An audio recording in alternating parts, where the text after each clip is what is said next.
अस्सलामुअलैकुम प्यारे व्यूवर्स, उम्मीद करती हूँ आप ठीक होंगे। आज हम आपके लिए एक नई रेसिपी लेकर आए हैं। आइए हम इस रेसिपी की तरफ चलते हैं। आज हम रेसिपी जो बनाने जा रहे हैं ये है पुदीने और लेमन का शरबत। 1 कप हमने पानी लिया है और इसके अंदर ये पुदीने की पत्तियां डाल दी।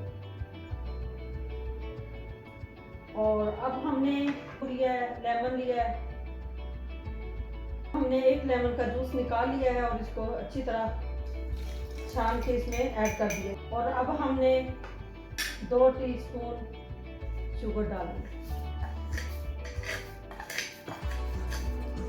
1/2 टीस्पून हमने सैल्ट लिया है, इसमें ऐड कर दिया।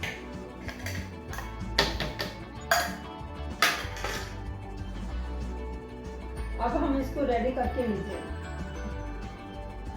ये अच्छी तरह रेडी हो चुका है। अब इसके अंदर 1 गिलास पानी ऐड कर दें।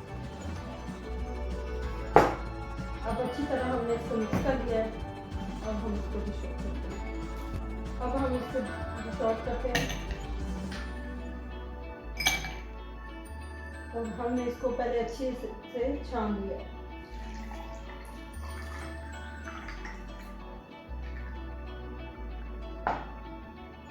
पुदीने का शरबत गर्मियों के लिए हाजमेदार है और बेहद मुफीद है। हमारी वीडियो पसंद आए लाइक और सब्सक्राइब करना और बेल आइकन को प्रेस करना ताकि हमारी वीडियो का वक्त आपको पहुंचती रहे।